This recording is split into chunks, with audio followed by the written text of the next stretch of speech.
I met a gypsy. When did you guys first meet? How long have you been friends for?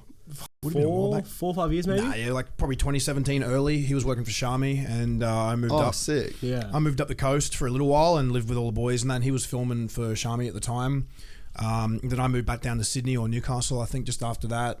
And then him and Shami parted ways and stuff. I won't get into it, but then he moved back up to where he's from, and maybe a year had gone by.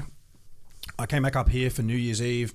I'd left a place in Sydney because I just didn't like the vibes down there. It was just going crap. It's hectic down there, dude. Yeah, and I was just surrounded by a lot of bad, toxic shit, and it just wasn't going anywhere. You can get into a dark place in like Sydney and Melbourne has darkness. 100%. Like darkness can descend on those. I wasn't even in cities. like Sydney. I was out towards like Penrith, like out in like the sticks. Even worse. Literally, bro. And I've moved down there and FOA, baby. I had like maybe 16K to my name, bro, at the time. This has gone back to maybe 2017. I'd rented a house out there in Mulgoa. It was like fucking middle of the sticks, just out of Penrith. I spent quite a fair bit on the bond, like first four weeks rent and whatnot. Furniture, I spotted everything, moved a few people in. The plan was to make content, make a vlog channel, do things. I bought like a car for us to jump in a pond and do all sorts of shit.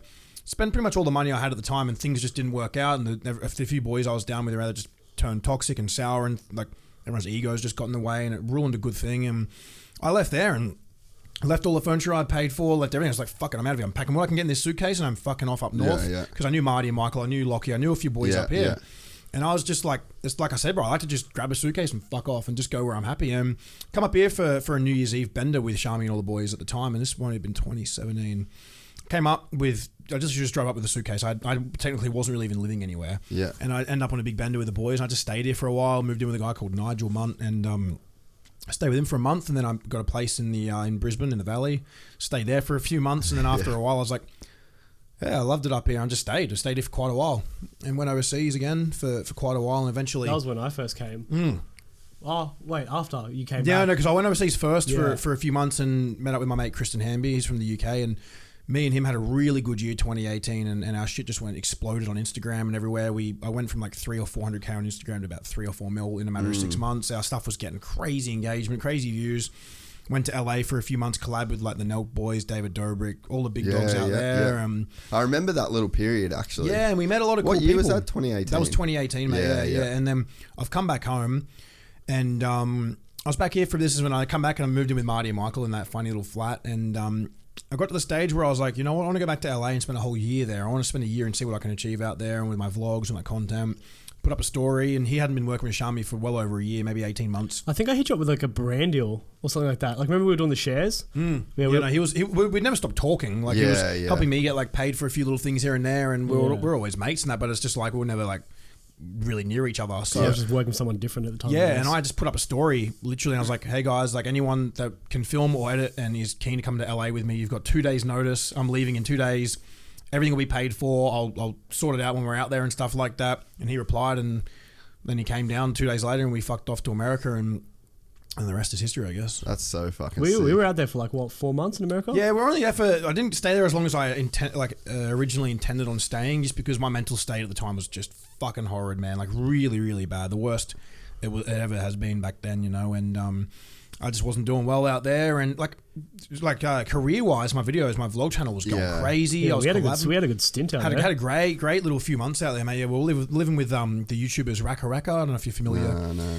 They're probably some of the biggest Australian YouTubers. They're from Adelaide. They're really funny dudes. And what do they got, like 8 mil? Something like that? 7, 8 mil? I don't know what they got on YouTube, but you'd recognise them like the Ronald McDonald shit that they used to do, and just all the crazy big What's special their name? effects. Look them up, right? Raka. You definitely would have seen some of their stuff. Them, They're from Adelaide, mate. And they make like crazy special effects videos and stuff like that. Okay. Everyone on YouTube, like all the big dogs, love them and respect them, man. They make their content, bro, is just how many subs are levels above. It's not even YouTube stuff. It's if you watch some of I've seen the McDonald's shit. Yeah, bro. Their content's like movie quality stuff on YouTube. Like that's fucking gangster. And we went out there with them, making epic content, having fun and whatnot. And like I said, my mental state went to shit.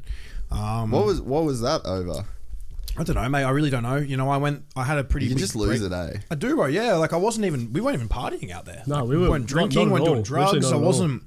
I don't know, man. For a long while there, even going back to where I was telling you when I was down in Sydney towards Penrith and that, I come out of a really long 4 or 5 year relationship just before that, and there was a lot of regret and a lot of mistakes I made during that haunted me. There was a chick that you were with for a while, right? From the age of And about 18 to 22, 23. And you started making that content together? No, not with her. OnlyFans? No, the OnlyFans is only like recent, the last couple of years. I'm 28 now. This has gone back to like 18 to 22, 23. Yeah. And me and her were dating, and I made a lot of mistakes and just done stupid shit, and like when you're fucking young, like young mate, yeah, and coming out of that, there was a lot of regret. There was a lot of things that were haunting my mind, and just silly things I wish I'd done differently. I mean, I never abused anyone or did anything stupid or fucked anyone over. It's just like the way I could have handled things better and stuff. Fuck, I got that same shit. I was only thinking about something last night in America. I was like moving out of someone's house, and it was just one of those fucking shitty deals where you leave. Yeah.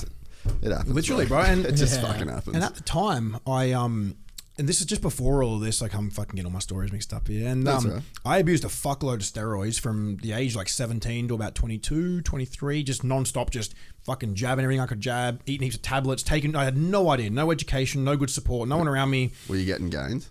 Yeah, I was pretty solid. Like, I wasn't huge. I was just fucking diced, though. I was diced, had the worst man boobs, worst gyno. Mental state was fucking like, I want to kill people. It was horrible, bro. One day I'd be crying emotionally like a baby, bro. The next day I'd be like angry, wanting to kill 10 dudes. Like, fuck. It was a fucked stage of my life, man. And I don't know, like, I started to add a little bit of size for rugby back in the day, and then I got over the rugby, and I got more into like looking at myself in the mirror, wanting to just look cool and shit. I was like, it's fucking so backwards. It was wrong, man. But you live and you learn, man. If anyone wants to judge me for that, fuck them. It's whatever. Like, everyone makes mistakes, and we're all fucking cooked. Exactly right, bro. Like, I'm happy to come out and talk about it. Yeah. I'm happy to talk about it. I'm not ashamed of it. Would I do it again? No. Like, but do I regret it? No. It made me who I am, and it's what I have to deal with. And I come off of all the steroids and that, didn't do any of the stuff you're supposed to do, the post-cycle therapies. This is back 5-6 years ago, and I came off it, and I didn't know for the longest part there for a couple of years till I got blood tests and everything that my testosterone was like lower than a fucking female's. My estrogen was sky high. And I'm sure you'd know, like most people know, like as you get older, like you actually learn more about your hormones and stuff. And when a man doesn't have any testosterone, he's going to have no motivation, no energy, down for them. When your estrogen's high, you're going to be moody, emotional, like a girl on a period, man. And it was just like my hormones were all fucked up. I had no motivation. My back was fucked. I was eating 10 codeines a day just to be out of pain. Like, just in a bad way at the time, man, and I had no idea that I had all these things wrong with me. So I just left LA, came home, me and Lockie come back, and we just started trying to find a house to rent. Nowhere would say yes, even that we're offering to pay 6 months up front. And we were just living in hotels, just shit hotels. You're making good money at this point? No. Not really, no. Like, I had a bit of savings and stuff there from certain things and that. Like, I always had a bit of emergency money there, and this was when I needed it. And we just remember there was this one hotel we stayed at, and it was like connected to like a pub, and it was it was literally like next. It was like joined to a pub, and there was like a single bed, and I was just like, pretty sure Lockie was on the couch, and I was just on a single bed. Like the couch looked better than the single bed, and we slept there because we just couldn't get approved to rent anyway. This isn't that long ago. Like we were just living in like my shit because he didn't have a car. We were living in my shit car, and it was I just would always sell my shit, fuck off overseas, come back buy more shit, then I'd sell it and fuck off. And man, we were just bouncing around, couldn't get approved nowhere. Got to the stage where it was like, we are spending like that much money here, we may as well go to Bali, and it would probably be cheaper. So we went to Bali for a month and a half, 2 months, came back to somewhere, accepted us for a 6-month lease because I offered to pay the whole thing. You had to pay the whole thing up front. I remember that. And that was, and we got a good deal with and luckily my Instagram was going really well at the time, and I got a good deal with Bang Energy, like an energy drink company, and they were paying good money then. So I was like, sweet, now we're good. Got a rental in Brizzy and that, just a normal house, whatever. It was good. We had a good time there, and then from there we moved down the coast and bought the first place down there, and then that was a couple of years ago now, and now the newer house, the party house, and yeah. It's a fucking sick story. I mean, crazy, bro. It's just a crazy few years.